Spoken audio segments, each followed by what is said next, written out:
इतनी जल्दी इनकी याददाश्त को पता नहीं क्या हो गया है, इतनी जल्दी ये भूल जाते हैं। मुझको लगता है कि कम से कम इनको अपनी याददाश्त के लिए जरूर कुछ करना चाहिए। और मान्यवर, उत्तर प्रदेश को जंगल राज में तब्दील करने का काम इन लोगों ने जब प्रारंभ किया था और विकास की एक नई ऊंचाई की गाथा इन्होंने प्रारंभ किया था मान्यवर, और बड़ी अच्छी सुविधा इन्होंने प्रदान किया था। माननीय अधिष्ठाता महोदय, जब हेलीकॉप्टर से दंगाई को ला करके और इनके यहां उतारा जा रहा था और उससे बातचीत की जा रही थी, तो विकास की एक नई गाथा लिखी जा रही थी और लोग देख रहे थे। अब मान्यवर, जब पूरे उत्तर प्रदेश में दंगा हो रहा था तो एक बहुत अच्छी शायरी लोग उस समय सैरो शायरी कहते थे कि काजू भुनी है प्लेट में, दारू गिलास में, और उतरा समाजवाद सफाई आवास में। ये बड़ा चर्चा का विषय बना हुआ था मान्यवर, चल रहा था। और मान्यवर, बड़ी अच्छी बात ये थी कि मान्यवर देखिए, दीपक बड़े अच्छे व्यक्ति हैं क्योंकि इनका नाम दीपक है, लेकिन ये अंधेरे में जिंदगी जीने के लिए एकदम पूरी तरीके से तैयार है। और भी मैं इनके पास आऊंगा, कोई ये चिंता मत करें, मैं इनके पास भी आता हूं मान्यवर। ये अंधेरे मैं इनको निश्चित रूप से मैं इनको प्रकाश दूंगा। और पूरी तरीके से अंधेरे में गुम हो गए हैं, खो गए हैं। और इसलिए जी दीपक तले अंधेरा है, इसलिए इनको अब कुछ दिखाई नहीं पड़ता। रात में तो रतौधी हमने सुना था, दिन में दिनौधी हमने पहली बार सुन रहा हूं और देख रहा हूं, इसलिए मान्यवर इनको कुछ भी सुनाई नहीं पड़ता। अब मान्यवर, इसलिए मुझको कभी कभी लगता है कि जब हमारे नरेश उत्तम जी बोल रहे थे तो मैं सोच रहा था कि 2 जून 2012 को कोसी में, मथुरा में विकास की एक नई गाथा लिखी जा रही थी और पूरा भारत उसको देख रहा था। 3 जून को मुजफ्फरनगर में नई गाथा लिखी गई, 5 जून को मेरठ में, 24 जून को प्रतापगढ़ में, 22 जुलाई को बरेली में, 17 अगस्त को प्रयागराज इलाहाबाद में, 17 सितंबर को गाजियाबाद में, 24 अक्टूबर को फैजाबाद में, 5 मार्च को अम्बेडकर नगर में, 7 सितंबर को मुजफ्फरनगर, 2013 में 5 सितंबर 2013 को शामली में, 8 सितंबर 2013 को उन्नाव बांगरमऊ में। पूरे उत्तर प्रदेश में नई गाथा खून की स्याही से उत्तर प्रदेश में लिखा जा रहा था। मान्यवर, विकास की एक नई यात्रा प्रारंभ हुई थी समाजवादी सरकार में। और बड़ी बात थी, उसी बीच में अयोध्या की तरफ से लखनऊ की तरफ गाड़ी बड़ी तेजी के साथ मुख्यमंत्री जी की आ रही थी।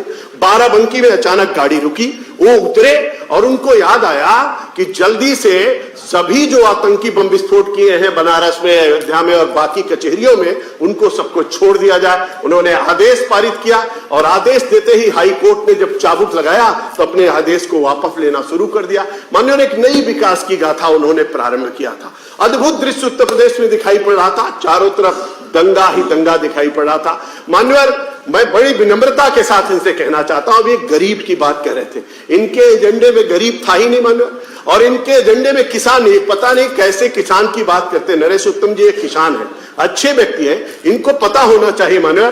पहली बार महात्मा गांधी ने ग्राम राज से राम राज्य की बात कही थी। और मान्यवर, जब आदरणीय अभी इन्होंने दिल्ली भारत सरकार के बारे में कुछ कहा, मैं इनसे कहना चाहता हूं मान्यवर, ये कह रहे थे सबका साथ सबका विकास।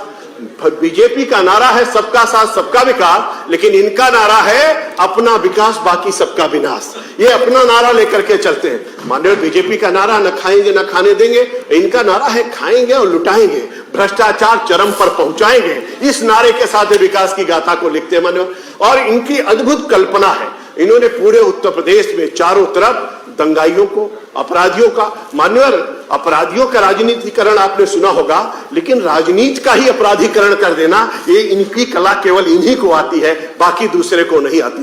मान्यवर, आपको याद होगा कि संयुक्त राष्ट्र संघ ने कहा था मान्यवर, उत्तर प्रदेश की स्थिति इराक और ईरान से बदतर हो गई है। ये बात मैं नहीं कह रहा हूं, संयुक्त राष्ट्र संघ ने कहा था। आज संयुक्त राष्ट्र संघ क्या कहता है, आज ऑस्ट्रेलिया का संसद क्या कहता है, आज WHO क्या कहता है, आज दुनिया के लोग कहते हैं अगर देखना है उत्तर प्रदेश को देखिए, अगर उत्तर प्रदेश नहीं देखा तो कुछ नहीं देखा। ये है योगी आदित्यनाथ जी की सरकार। मान्यवर, इस तरीके की प्रशंसा पूरे भारत में हो रही। मान्यवर, इन्होंने बहुत अच्छी बात कही और मैं सब बातें इनकी लिख रहा था। मैं जानता था कि आप इनके बाद हम ही को बुलाएंगे, ये हमको पता भी था मान्यवर। इसलिए मैं इनको याद दिलाना चाहता हूं, 70 सालों में मान्यवर 2017 तक 8,328 किलोमीटर सड़क जो नेशनल हाईवे उत्तर प्रदेश में बनाया गया था। और मान्यवर, आज 5 वर्षों में 11,590 किलोमीटर मान्यवर, और देखते देखते 3,226 किलोमीटर सड़कों का विस्तार हो गया मान्यवर। इनको दिखाई नहीं पड़ता है। 2017 तक प्रदेश में स्टेट हाईवे 7,202 किलोमीटर था मान्यवर, आज वो बढ़कर के 10,901 किलोमीटर हो गया। विगत 5 वर्षों में 46 नए राष्ट्रीय राजमार्ग घोषित हो गए, 4 4 लेन और 6 लेन की सड़कों का जाल बिछ गया मान्यवर। एक्सप्रेस वे, अब एक्सप्रेस वे ये कह रहे थे अभी कि कानपुर से और यहां तक कि हमको इस बजट में दिखाई नहीं पड़ा मान्यवर। मैं इनसे बड़ी विनम्रता के साथ कहना चाहता हूं, हमारे भूतल परिवहन मंत्री आदरणीय नितिन गडकरी जी ने उसका शुभारंभ कर दिया है और वो रोड अब बनना प्रारंभ हो गई है। इनको इसलिए नहीं दिखाई पड़ रहा है जो एक्सप्रेस वे उत्तर प्रदेश सरकार के द्वारा बनाए जा रहे हैं, जिसका बजट का इसमें प्राविधान है, उसके बजट का प्राविधान भारत सरकार के द्वारा हुआ मान्यवर, वो भी रोड इनको बन करके जल्दी ही मिलेगी। लेकिन 5-5 एक्सप्रेस वे, 341 किलोमीटर का एक्सप्रेस वे मान्यवर, 297 किलोमीटर का बुंदेलखंड एक्सप्रेस वे मान्यवर, और उसके बाद 594 किलोमीटर का गंगा एक्सप्रेस वे, 91 किलोमीटर का बलिया एक्सप्रेस वे, 97 किलोमीटर का मेरठ दिल्ली एक्सप्रेस वे मान्यवर। एक्सप्रेस वे के साथ साथ और रोप वे देखिए, एक्सप्रेस वे देखिए, एयर कनेक्टिविटी देखिए, रेल कनेक्टिविटी देखिए। अभी हमारे मेरठ के मित्र कह रहे थे और इन्होंने एक बड़ी बात मान्यवर मैं आपको निवेदित करना चाहता हूं।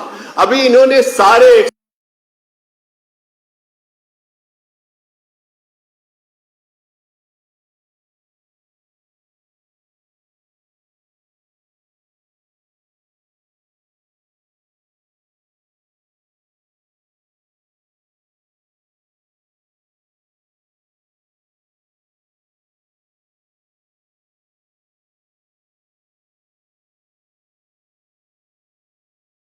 पूरे उत्तर प्रदेश का पूरा क्या, आज पूरा उत्तर प्रदेश बदल रहा है, कानून का राज स्थापित है, गरीबों के लिए काम हो रहा है, इनको दिखाई नहीं पड़ता मान्यवर। मैं बड़ी बात आपसे कहना चाहता हूं, आदरणीय नरेंद्र भाई मोदी ने 2016 में मान्यवर वहां रांची से उन्होंने कहा कि ग्रामोदय के बिना भारत का उदय नहीं हो सकता। उन्होंने कहा न्यू इंडिया के लिए स्मार्ट विलेज जरूरी है, स्मार्ट विलेज होगा तभी न्यू इंडिया का सपना साकार होगा। आज मान्यवर 59,000 ग्राम पंचायतों में ग्राम सचिवालय बन गया मान्यवर, 59,000 ग्राम पंचायतों में सामुदायिक शौचालय बन गए, 59,000 ग्राम पंचायतों में ऑप्टिकल फाइबर का लाइन बिछ रही, 59,000 ग्राम पंचायतों में आदरणीय प्रधानमंत्री के सपने को साकार करने के लिए, आदरणीय मुख्यमंत्री जी के सपने को साकार करने के लिए, उत्तर प्रदेश के चतुर्दिक विकास के लिए एलईडी बल्ब गांव-गांव में लग रहा है, प्रकाश की व्यवस्था हो रही और रोड बन रहा। हमारे दीपक जी यहां पर बैठे हैं, दीपक जी अगर एक उदाहरण बता दें गांव के लिए कि इन्होंने गांव के लिए क्या किया। गांव में चलने के लिए रास्ता नहीं था, इतने दिन इनकी सरकार थी, लेकिन पहली बार गांव में लोग चलने के लिए रास्ता हो, प्रधानमंत्री ग्राम सड़क योजना पंडित अटल बिहारी वाजपेयी ने शुरू किया। माननीय ये कह रहे हैं आर्थिक स्थिति बहुत खराब हो रही भारत की, मैं आपसे अधिष्ठाता महोदय इनको बताना चाहता हूं, पिछले 8 साल आदरणीय प्रधानमंत्री नरेंद्र भाई मोदी को हो गया है मान्यवर, पूरी दुनिया इस बात को कह रही है 1 रुपया का कर्जा दुनिया के किसी देश से लेने का काम भारत की सरकार ने नहीं किया, बल्कि कर्जा देने का काम भारत की सरकार ने किया। आर्थिक दृष्टि की बात करते हैं, दीपक जी को तो कुछ भी भगवान जाने ये क्या पढ़ते हैं, क्या लिखते हैं, क्या समझते हैं, ये क्या टैब लेकर के घूमते हैं। कम से कम ये गूगल बाबा से पूछ ले तो गूगल बाबा ही इनको कुछ बता दे कि हे गूगल बाबा, वास्तव में पंडित अटल बिहारी वाजपेयी ने जब सत्ता छोड़ी थी तो उस समय भारत की जीडीपी क्या थी, तो गूगल बाबा कहेंगे 8.6% थी। फिर पूछ रहे हे गूगल बाबा, जब मनमोहन सिंह गए तो जीडीपी क्या थी, तो गूगल बाबा कहेंगे 4.4% थी। इनको कम से कम पता होना चाहिए माननीय। इसीलिए मैं आपसे कहना चाहता हूं, आर्थिक दिशा की बात चल रही थी माननीय, अभी की बात है, कोरोना के दौरान पूरी 100 देशों को इंजेक्शन भेजने का काम भारत ने किया मान्यवर। ये भारत की समृद्धशालिता का द्योतक है मान्यवर। अमेरिका जैसा देश भारत से दवाई मांग रहा है, भारत से इंजेक्शन मांग रहा है मान्यवर। अभी श्रीलंका में आपदा आई तो श्रीलंका का क्रिकेटर खड़ा होता है, श्रीलंका की जनता कहती है कि भारत ही मदद मेरी कर सकता है मान्यवर। इनको पता नहीं है, अभी नेपाल में जब भूकंप आया था तो आपने देखा होगा कि नेपाल के प्रधानमंत्री सो रहे थे, हमारे प्रधानमंत्री ने जगाया और जगाते ही उनकी टीम बाद में पहुंची, भारत की टीम पहले पहुंची। आज दुनिया में कहीं कोई आपदा आती है मान्यवर, हर कोई भारत की तरफ देखता है और भारत हर किसी की मदद करने के लिए तैयार होता है मान्यवर। समृद्धशालिता का अगर द्योतक देखना हो तो ब्रिक्स का जब चेयरमैन आदरणीय मोदी जी को बनाया गया, पूरे देश और दुनिया ने कहा मान्यवर कि वास्तव में ब्रिक्स के चेयरमैन बनाते समय सबको ये पता चला, और आज मान्यवर हर चीज का नेतृत्व भारत कर रहा है और दुनिया भारत की तरफ देख रही है। और इसलिए जितने देश हैं उनके सबके मन में कल्पना है कि निश्चित रूप से भारत इसके बारे में बात करेगा। मान्यवर मैं जरा अपने मित्र दीपक जी की कुछ बातें कल कह रहे थे, बहुत सुंदर बातें कह रहे थे, और इनको भी मैं कहना चाहता हूं। केवल दीपक जी की 2-3 बातें बता देता हूं। ये कल खड़े हुए और बड़े उत्साह के साथ बोल रहे थे। इन्होंने कहा कि 1 भी किलोमीटर अगर नहर बनी हो कहीं पर तो मुझको बता दे। मैं इनसे कहना चाहता हूं, इनको मैं गाड़ी भी उपलब्ध कराऊंगा, व्यवस्था भी इनको दूंगा। यहां से जरा केवल सरयू परियोजना, डीजल भी दूंगा, सब कुछ दूंगा। इनकी आंखें भगवान करे खुल जाए, ये दीपक नाम से इनका अंधेरा छट जाए, इनको कुछ दिखाई पड़ने लगे। मानिए ऐसे अगर दुनिया में वर्ल्ड कप कोई आयोजित किया जाए और उसमें सबसे बड़ा झूठ बोलने की प्रतियोगिता हो तो राहुल गांधी को तो विश्व का मिल सकता है और दीपक जी को उत्तर प्रदेश का मिल सकता है। मान्यवर 936 नहरें, 6323 किलोमीटर, नोट कर ले हमारी बात को, 936 नहरें, 6323 किलोमीटर की केवल सरयू परियोजना में 5 साल में नहरें बनाई गई। मानवर अब हम चलते बुंदेलखंड, हमारे अभी सेंगर जी बोल रहे थे, जितेंद्र जी ने देखा, मेरे साथ गाड़ी से घूमे हैं, 27 बड़ी नहरें मान्यवर, और वो 900 किलोमीटर की नहर केवल महोबा बुंदेलखंड के अंदर बना करके दिया गया। मान्यवर पूरे उत्तर प्रदेश के अंदर मान्यवर लगभग 9000 किलोमीटर नहरों का निर्माण हुआ। 21 लाख हेक्टेयर, 21.42 लाख हेक्टेयर जमीन का सिंचन हुआ। मान्यवर ये कह रहे थे कोई नया भवन बनाया हो तो बता दे। अब मैं इनको नया भवन बनाता हूं, ये अमेठी के रहने वाले, इतने साल हो गया, इनके नेता वहां से सांसद थे, लेकिन विकास भवन वहां पर नहीं बन पाया था। मान्यवर विकास भवन जब योगी जी की सरकार बनी 2018 में, विकास भवन का लोकार्पण, वहां पत्थर मेरा लगा हुआ है, ये जाकर के देख सकते हो उस पत्थर को। मान्यवर सपा देखिए, मान्यवर किसी काम को ये लोग कैसे काम करते हैं उसको जानिए। मान्यवर 17 में हमारी सरकार आई, कोई काम नहीं, दीपक जी फिर एक झूठ बोल करके गोल्ड में, हाँ मैं मान्यवर तुरंत खत्म करता हूं, इनके लिए केवल बताना चाहता हूं। मान्यवर इस तरीके से इन्होंने पूरा इनका विकास भवन बना करके हम लोगों ने दिया, डीएम ऑफिस दिया, पूरे उत्तर प्रदेश में मान्यवर 59,000 पंचायत भवन बना के दिया, 250 राजकीय इंटर कॉलेज बना के दिया, 77 छात्रा आवास बना करके दिया। मान्यवर पूरे उत्तर प्रदेश में भवनों का नहीं, हर तरीके का जाल बिछाने का काम किया। माननीय अधिष्ठाता महोदय, मैं सपा के लिए केवल 2013 में एक बहुत अच्छी सी लाइन पढ़ी थी, वो लाइन आज भी इनके ऊपर लागू होती है। हम ही को कत्ल करते हैं, हम ही से पूछते हैं, हो शहीदे नाज बतलाओ मेरी तलवार कैसी थी। आज भी घूम घूम करके वही बातें लोग करते रहते हैं और पूरे उत्तर प्रदेश में अराजकता जैसा वातावरण अंदर और बाहर से बनाते रहते हैं। और दीपक जी के लिए तो क्या कहूं, कैसे कहूं, कुछ कहा नहीं जाता, और जब देखता हूं आपको तो रहा नहीं जाता। और इसलिए मानवर इस बजट पर तो केवल इतना कहना चाहता हूं, मतलब मानवर इस बजट की जितनी तारीफ की जाए उतना कम है। बहुत सारी योजनाएं हैं मानवर, अगर आप कहें तो उनको मैं जो नई योजनाएं ली गई है उनके बारे में थोड़ी सी बात देना चाहता हूं। मानवर मैं आपके आदेश का अनुपालन करूंगा, लेकिन निश्चित रूप से बजट अतुलनीय है, अवर्णनीय है, अकथनीय है। जितनी प्रशंसा इस बजट की जाए उतना कम है मानवर। और इसलिए मैं कहता हूं कि इन लोगों को प्रभु ईश्वर से मैं प्रार्थना करता हूं, हे भगवान इनको दृष्टि दीजिए। मैं सूर्य भगवान से भी कहना चाहता हूं, आदित्य प्रथमम नामात् द्वितीयांत दिवाकर तृतीयं भास्करम प्रोक्तो चतुर्थं प्रभाकरम पंचम सहस्रासु खष्टम चतुर्लोचना सप्तम हृदय षष्टम च विभावसु नवम दिनकेत दसवं द्वादशकम एकादश मूर्ति द्वादशम सूर्योचा।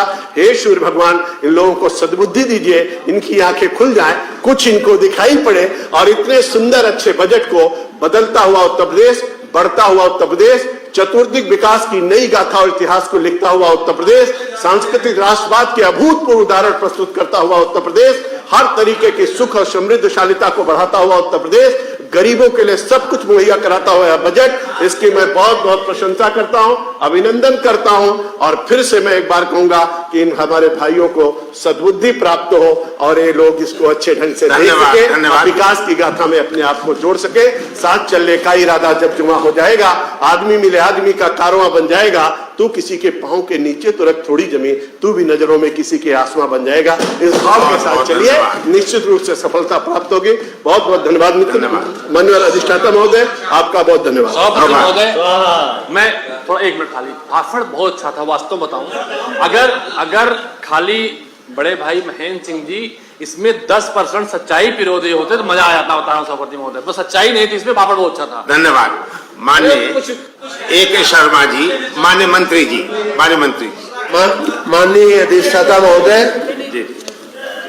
मैं माननीय वित्त मंत्री जी के द्वारा पेश किया हुआ बजट, जो माननीय मुख्यमंत्री जी के नेतृत्व का सुंदर उत्तर प्रदेश, नया उत्तर प्रदेश, नए भारत का नया उत्तर प्रदेश बनाने के लिए प्रस्तुत हुआ है,